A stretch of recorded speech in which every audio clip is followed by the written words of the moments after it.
Dayı yeğen ilişkimizi kurduğumuz ilk anlara siz de şahitlik yapıyorsunuz şu anda. Kamerada nasıl görünüyor bilmiyorum ama ekmek mi o ne o? Ve 180 TL para verdik aracı buraya sokmak için. Gerçekten suyun üstünde çok güzel görünüyor. Göl ile birleştiği alan.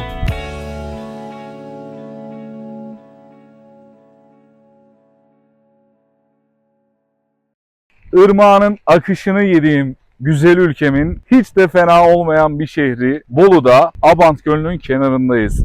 Yanımda değerli yeğenim 30 Haziran 2025 doğumlu öz yeğenim İpek var sizlerle. Bir maşallahınızı alırım. Onunla birlikte ilk atlamız. Geldim Türkiye'ye yeğenimi görmek için ve şimdi Bolu'nun tadını çıkarıyoruz birlikte. Dayı yeğen ilişkimizi kurduğumuz ilk anlara siz de şahitlik yapıyorsunuz şu anda. Neredeyiz? Abant Gölü'ndeyiz. Şu sorunun cevabını arayanlara göstermek istediğim bir yere geldik. Bolu'da insanlar sıcaktan kaçıp nerelere gidiyor? Bu sorunun cevabını çok basit bir şekilde üstümden de anlayacağınız üzere, ağaçlara baktığınız zaman anlayacağınız üzere inanılmaz esen bu gölün kenarına geldik. Bu göl Abant Gölü. Burası inanılmaz sosyal bir alan. Boluların çok sevdiği bir alan. Bolular buraya geliyor. Şehrin gürültüsünden, yazın o bezdirici sıcaklarından kaçıyorlar. Buraya geliyorlar. Şöyle ağaçların altındaki banklara oturuyorlar. Gölün kenarlarındaki banklara oturuyorlar. Restorana oturuyorlar. Pikniğe geliyorlar. Kendileri piknik yapıyorlar. Gölün kenarında yapıyorlar bunu. Gölün hem dibinde hem üstünde böyle yollar var. Hem de ileride göreceğiz. İleride sağ tarafta çok güzel piknik alanları var. Birazdan göreceğiz hepsini zaten. Ve hani şu an güneş bize vurmasına rağmen yani gölge altı alanları da çok fazla ama şu an güneş tepeden vurmasına rağmen o kadar da sıcak hissetmiyorum açıkçası. Neden? Çünkü inanılmaz esiyor. Neden? Çünkü buranın rakımı 1300 metreden fazla. O bilgileri de vereceğim size birazdan. Ve şu an yürüdüğümüz yolda gölün etrafında şöyle gölü gördüğünüz gölü çevreleyen yol yaklaşık 7 kilometre uzunluğunda. Burayı yürümesi 2 saati alıyor insanların. Şimdi İpek'i annesiyle baş başa bırakıp devam edelim bakalım. İlk göz ağrım. İlk yeğenim de Ertuğrul da burada. Ertuğrul merhaba de bakayım izleyicilere. Merhaba. Tamam şimdi annenle gidebilirsin. Merhaba. Gölümüz burası arkadaşlar. Ya böyle 7 kilometre gidiyor. İleriden dolaşıyorsunuz 7 kilometre boyunca. Çok güzel alanlar var. Bu yola araçla da girebiliyorsunuz arkadaşlar. Bu bilgiyi de vereyim. Yolun hemen kenarında da bu banklarda tam ağacın altında gölgede oturabiliyorsunuz. Bunlardan çok var. 2 tanesi görünüyor burada sadece. Gelen aracı görüyorsunuz. Güneş tepeden vuruyor şu anda. Biz tabii bu yoldan devam edeceğiz. Gölümüzün bu açısından arkadaşlar şu yaprakların hareketlerinden ne kadar esintili olduğunu anlayabilirsiniz diye tahmin ediyorum.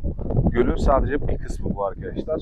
Biz bu yoldan gölün çevresinden biraz yürüdükten sonra yürürken de sizle muhabbet edeceğiz. Burası gölde yürüdüğümüz yol. Şimdi böyle bir yol var arkadaşlar görüyorsunuz. Arkaya doğru turuncu renkte ilerleyen yolda burada etkinlikler oluyor. Buradaki etkinliklerden biri şu, at binme. Ata biniyorlar, bu yollardan sadece at gölün etrafını 7 kilometre boyunca yürüyor ve o aynı alana geri dönüyor arkadaşlar.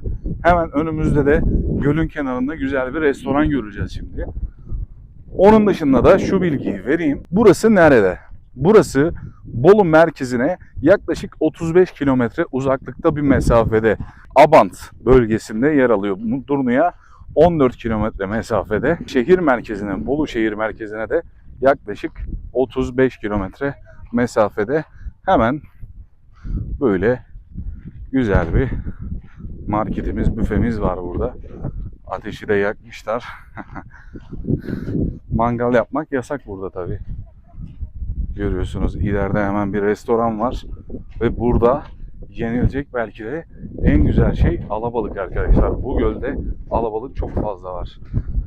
Burada göle gelen insanlar, piknik yapanların dışındaki insanlar buraya geliyorlar, alabalık tüketiyorlar. Yürüyüşümüze devam ederken hani göl görüntümüz birazcık uzakta kaldı. Gölü şu anda göremiyoruz ama yürüdükçe göreceğiz. Gölün tam dibine inebileceğimiz noktalar da var. gölden uzaklaşıp piknik yapabileceğimiz alanlar da var. Hepsini bu yürüyüş boyunca göreceğiz birazdan. Burada güzel bir park alanı var. İnsanlar bu restorana geldiği zaman araçları buraya park ediyorlar ve harika bir göl manzarasıyla karşı karşıya kalıyorlar. Zaten restoranın adı da Göl Restoran Kafe diye burada yazmışlar. Köy kahvaltısı, et mangal, alabalık. Ne çeşit isterseniz. Şöyle birazcık bitkilerin dibine doğru ilerleyip uzaktan izleyelim. Gölün çevresi hemen hemen bu şekilde arkadaşlar. Görüyoruz. Karşıda bakın şu sahildekiler inek arkadaşlar. Burada birazdan ileride bu tarafta da göreceğiz. İnekler geliyor. Çok enteresan. Biz at bekliyorduk ama inek gördük. Burada da gölün kenarında yetişen bitkileri görüyoruz. Göl kenarında kendilerine yer bulan bitkileri görüyoruz. Ya göl ortamı çok güzel arkadaşlar ve inanılmaz sessiz sakin. Hani ben kamerayı elime almadan önce bu kadar sık arabada geçmiyordu. Ama şimdi hani sanki bilerek yapıyorlarmış gibi çok sık araba geçmeye başladı ama mesela yukarıda oturduğumuz yerde inanılmaz sessiz sakin bir ortam var. Bakın şurayı göstereyim. Burada mesela ağaçların altında masalara, banklara oturup piknik yapabiliyorsunuz. İşte çekirdek, kola artık neye ihtiyacınız varsa ona göre güzel aktiviteler yapabiliyorsunuz. Şöyle gölü göstererek devam edeyim size. Arkadaşlar bu göl şu an buranın bulunduğu alan, Abant Gölü'nün bulunduğu alan deniz seviyesinden yaklaşık 1300 metre yükseklikte. Yani 1 kilometreyi buluyor. Buranın yazın ortasında bile bu kadar serin olmasının sebebi de bu zaten. Çünkü yani rakımın 1300 metre olması gerçekten gökyüzüne daha yakınsın deniz seviyesinden ve çok fazla bina da yok, çok fazla insan da yok. O yüzden güzel bir serinlik. Helikopter böceği mi bunun adı ne? Böcek kaçtı tabii. Şöyle bakın şu ağaçlar dağa doğru, dağın yamacına doğru gidiyor ve inanılmaz serin alanlar var. Birazdan hani bir kısmına onların da gireceğiz. Ve gölün kenarında şu karşımızda görmüş olduğumuz binada halka açık lavabo arkadaşlar. Sanırım ücretsiz, daha henüz ihtiyacım olmadı ama ücretsiz diye biliyorum. Gölün kenarları da böyle değişik ağaçlarla çevrili güzel bir ortam. Bu yolda dediğim gibi atların dolaşmasını beklerken daha henüz hiç görmedik. Ama az önce buradan diğer tarafa doğru, bu yöne doğru yürürken buralarda hep inekler vardı. Şu an neredeler bilmiyorum tabii. Yani şöyle şu an ayağıma doğru bir serinlik, bir rüzgar geliyor ki dağdan tarafa anlatamam size. Şöyle görüyorsunuz zaten şu kısmı. Ağaçlar harika görünüyor uzaktan. Yani dağ yürüyüşü için birebir bir ortam. Şu an hafta sonu olmasına rağmen aslında beklediğim kalabalık yok. Gölün kenarında, çevrede. Gölün etrafı bu şekilde genelde. Ama böyle ara ara şöyle patika yollardan gölün en dibine doğru ulaşıyoruz. En ileride bir kısmı daha var. Oradan ineceğiz biz. Dediğim gibi hafta sonu etkinlikleri için çok güzel bir şey. Benim şikayet etmek istediğim şey ise buraya gelen insanların burayı çok temiz tutmaması arkadaşlar. Yani yeterince temiz olduğunu düşünmüyorum. Mesela yukarıdaki banklarda birazdan göstereceğim. Şimdi nasıl diyeyim? Türk insanı olarak hani Türkiye'yi gösterirken de belki yabancılar da izliyordur bu videoyu. Kötü olan şeyleri saklamaya ihtiyaç duymuyorum. Neden? Çünkü gördüğüm yerleri size %100 yansıtmaya çalışıyorum. O yüzden bunları da söylemem gerektiğini düşünüyorum. Bilmiyorum bu konuda siz ne düşünüyorsunuz ama ya bence olmaması gereken şeyler var. Birazdan daha güzel göreceğiz. Buradan izlediğimiz manzara bu şekilde arkadaşlar. Burası geldiğimiz yön. Şu ağaçların göl ile birleştiği alan gerçekten güzel görünüyor. Buralar biraz daha açıldı. Bakın mesela. Şimdi anlıyorsunuzdur ne demek istediğimi. Biz buradan yolumuza devam edelim. Daha konuşuruz. Bu patika yoldan yürürken arkadaşlar ben de kendime dair düşüncelerimi size aktarmak istiyorum. Ya benim hedefim ömrümün ve sağlığımın yettiğince, maddi gücümün de yettiğince Dünyada ne kadar ülke varsa hepsine adım atmak. Ama tabii bu hayali gerçekleştirirken asıl doğduğum, büyüdüğüm memlekette, Türkiye'de, gezmediğim şehirde kalsın istemiyorum. Bu yüzden ara ara böyle yılda 3 video, 4 videoda Türkiye'den gelecektir. Belki 10 video. Bilemeyiz ilerleyen dönemlerde ne olur ama özellikle kıta geçişlerinde, Türkiye tatillerimde bunları da yapacağım. Bilginiz olsun. Çünkü Türkiye'de de insanların henüz keşfetmediği çok güzel yerler var. Burası bir örnek sadece ama o kadar da turistik bir yer değil açıkçası. Genelde bu çevrede yaşayan insanlar buraya çok sık geliyor. Yabancıların çok ziyaret ettiği bir yer değil. Özellikle yazın hiç değil. Yabancılar da geliyor, bunu biliyorum. Ama ne zaman geliyor? Genelde kışın geliyorlar arkadaşlar. Ve kışın alabalık çok daha lezzetli oluyor. Göl manzarası da çok daha lezzetli oluyor. İklimi sebebiyle Bolu yüksekte, deniz seviyesinden yüksekte kaldığı için de kar yağışının mümkün olduğu bir şehrimiz. O yüzden hani kar manzarasıyla burayı hayal ettiğinizde gerçekten inanılmaz bir görüntü ortaya çıkıyor. Şimdi buradan birazcık aşağı inelim. Buradan aşağı doğru inerken inek kardeşleri görüyoruz. Hayvanlar da tabii ki doğanın bir parçası ama yani inek ne alaka dediğinizi duyar gibiyim. Çünkü ben de şaşkınım. Beklemiyordum burada ineğin olmasını. Çünkü daha önce de geldiğim yer. Daha önce de hiç gördüğümü hatırlamıyorum burada ineklerin de topladığını bu şekilde. Tam da gölün kenarına kadar inmişler. Az önce yukarıda gösterdiğim yerde size bahsetmiştim. Ama buraya kadar da inebilmişler. Sevgili dostlarımız bakın. İleride bir ailede viewpoint'ten gölü izliyorlar. Gölümüz bu şekilde. İnek kardeşlerimiz de 10 numara yerde otluyorlar. Burada da abilerimiz alabalık yakalamaya çalışıyorlar. Gölün kenarında oltaları alıp gelenler. Gölün çevresi de bu kadar. Yani kameranın aldığı alan bu kadar. Görüyorsunuz şuradan şöyle bir dolaşıyorsunuz. Tekrar arka taraftan buraya ulaşmanız 7 kilometre sürüyor. Hemen önümüzdeki kardeşimiz de bayağı cüsseliymiş bu ikisi. Kamerada nasıl görünüyor bilmiyorum ama çok da devasa boyuttalar. Veya ben mi uzun zamandır görmüyorum o yüzden böyle geliyor bana ama baksana yenilerdeki gölün dibine kadar belki de ayakları suya basıyor.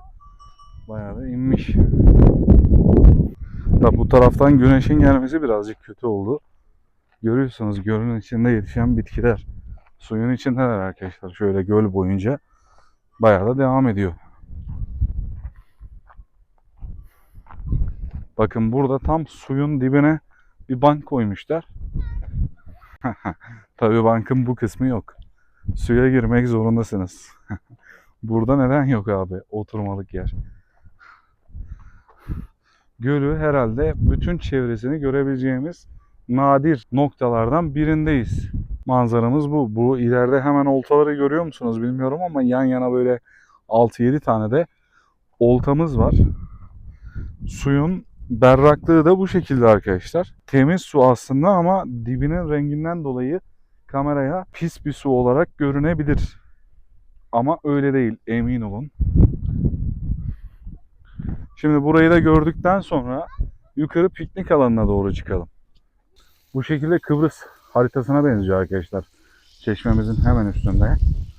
Ama Kıbrıs mı emin değilim. Bunun hakkında da bilgilendirme metni yok. Burası da piknik alanımız arkadaşlar.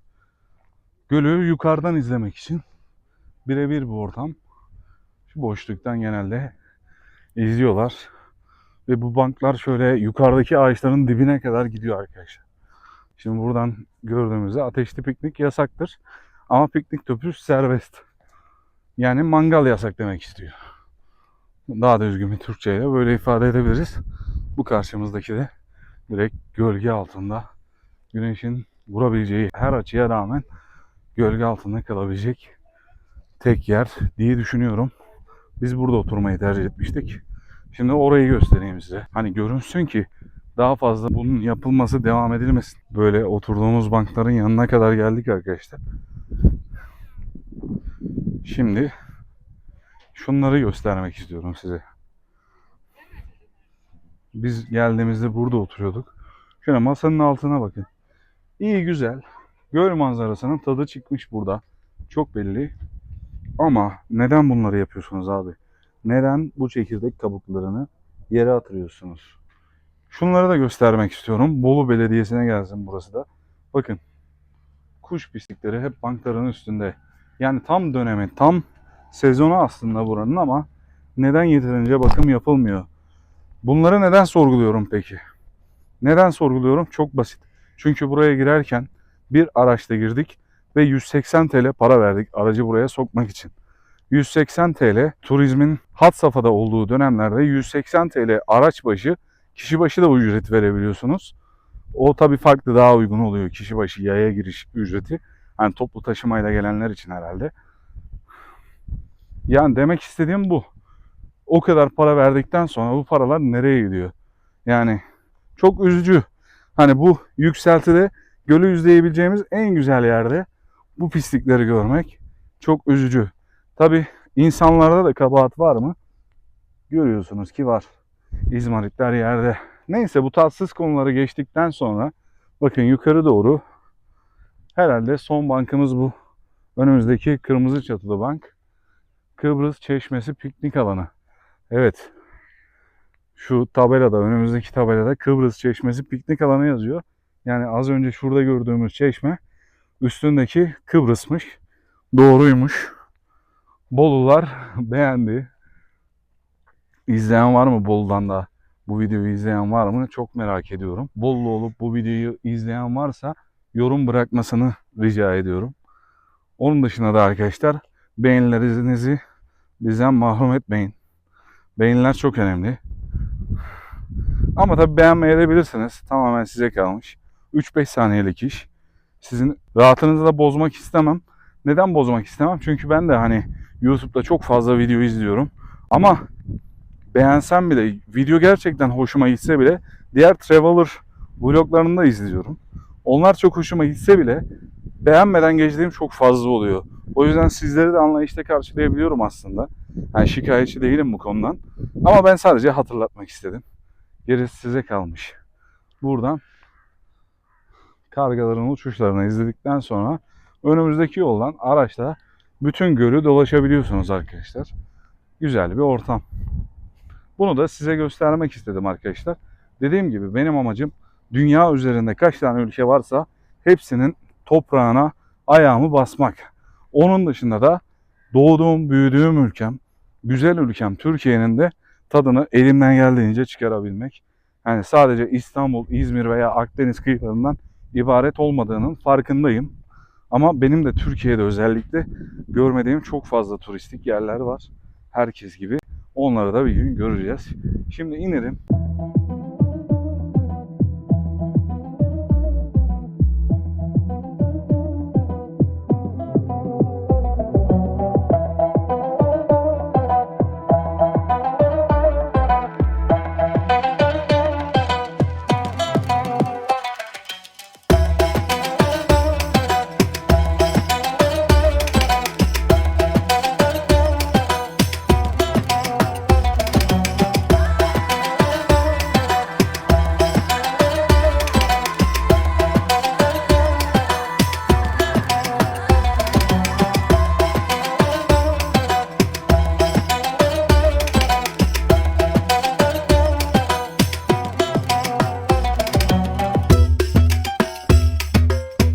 Araçla biraz seyahat ettikten sonra arkadaşlar buraya göle giriş yaptığımız ilk yere geldik. İlk yerde de manzaramız bu şekilde.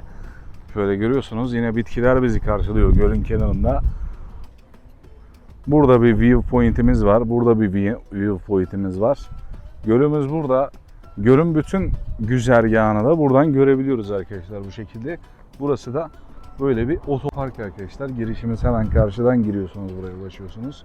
Girdikten sonra bu yönde ilerledikten sonra gölün bütün kenarına turlayıp buraya ulaşabiliyorsunuz. Buradan da ben size arkadaşlar şeyi göstermek istedim. Araçla burayı sürmek nasıl, onu göstermek istedim birazcık. Onun dışında da ihtiyacım olan şey arkadaşlar, sizlerin eleştirileri gerçekten çok önemli. Bunları yorumlarda eğer belirtirseniz ben de ilerideki bir sonraki videolarda kendimi geliştirebileceğime inanıyorum. Sizin sayenizde bu açıdan yorum yapmaktan çekinmemenizi istiyorum. Abonelikleri de açabilirsiniz arkadaşlar. Şimdi bu yönde ilerlemeye başlayacağız. Oldukça sessiz, sakin, huzurlu bir yer arkadaşlar. Çünkü gerçekten şehrin gürültüsünden kaçmak için 10 numara bir yer. Hani belki çoğunuzun ilgisini çekmemiş olabilir ama gerçekten yani şehirde yaşamanın gürültüsünden oldukça uzak bir yer, hoş bir yer. Fotoğraf çekilenleri görüyorsunuz ileride. Bitkiler gerçekten çok güzel görünüyor. Gölün kenarında. Bakın buradan iniyorsunuz. Burada fotoğrafınızı çektirebiliyorsunuz. Ana olarak ve hemen ileride yukarıda otel var arkadaşlar. Abant'a ait, Abant Gölü'ne ait. Burada da konaklamak mümkün. Güzel bir hafta sonu tatili için buraya gelenler çok fazla. Hafta sonunu burada geçirmek için otelde konaklayanları biliyoruz. Otelde konaklayanlar için tabi araç giriş ücreti alıyorlar mı? O konuda bir fikrim yok. Ama bu yürüyüş yolundan, ağaçların da arasından, gölün de kenarından yürüyüşünüzü yapabiliyorsunuz arkadaşlar. Dediğim gibi tekrar söyleyeyim. 7 kilometre boyunca bu yolu yürüyebiliyorsunuz. Gerçekten sabah erken uyanıp kulaklığınızı takıp 10 numara bir etkinlik bence burada yürüyüş yapmak. Şimdi biraz ormanın içine doğru girelim bu yoldan. Böyle de devam edebiliriz ama insanların daha kalabalık olduğu yere doğru ilerleyelim. Burası gerçekten çok serin. Gerçekten insanın içini bir hoş eden bir yer. Ağaçların arkasında göl. Gerçekten çok güzel görünüyor. Çok huzurlu, sessiz, sakin, 10 numara bir ortam. Şimdi karşımızda gördüğümüz iskelenin en ucuna kadar ilerleyeceğiz. Bakın buralarda ağaç kökleri de var. Yürüyüş yolumuza çıkıp bu iskelemizin en ucuna doğru ilerleyelim bakalım. Buradan bir iniş daha var bu iskelemize. Göle girmek, donmuş göl üzerinde yürümek tehlikeli ve yasaktır. Bunları deneyenler olmuş belli ki. Yoksa neden böyle bir tabela koysunlar buraya? İskelemize hemen indiğimizde arkadaşlar şurada böyle bir ördek kardeş bizi karşıladı. Şöyle birazcık yakın çekim yapmaya çalışayım. Arı da konuyor buraya. Gördünüz mü ördeği bilmiyorum ama çok dikkatli bakmayınca gerçekten görünmüyor arkadaşlar. Çünkü bu bitkilerden hani görmesi birazcık zor. Bakın normal açımızdan neredeyse hiç görünmüyor. Biz buradan gelmiştik. Bu bizim geldiğimiz yön. Burası da diğer taraf arkadaşlar. Göl manzaramız da iskelemizden bu şekilde. View noktası burası. Bakın burada da balıkları görebiliyoruz. Şöyle yaptığımız zaman herhalde daha da güzel görünür balıklar. Bilmiyorum kameraya yansıyor mu ama bakın o bahsettiğim uçan hayvanla bu şekilde balıkları görüyorsunuzdur arkadaşlar muhakkak. Baksanıza çok fazlalar. Bunlar büyüyüp alabalık olacak herhalde.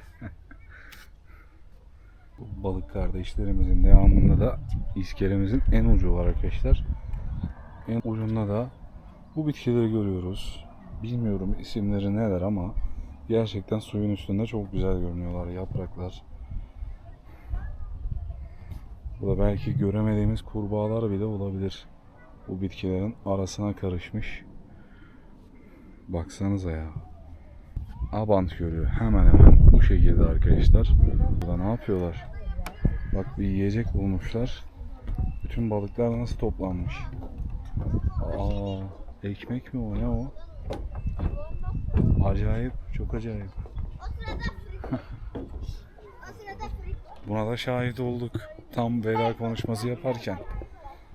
Abant Gölü böyleydi arkadaşlar. Teşekkür ediyorum izlediğiniz için. Buraya girdiğimden itibaren de mikrofonu kapattım. Doğanın da sesini duyabilin diye. Umarım beğenmişsinizdir. Çok teşekkür ederim izlediğiniz için. Yorumlarınızı muhakkak bırakmayı unutmayın arkadaşlar. Kendinize iyi bakın. Bir sonraki durakta görüşürüz. Bir sonraki durak için de önerilerinizi bekliyorum. Eleştirilerinizle birlikte.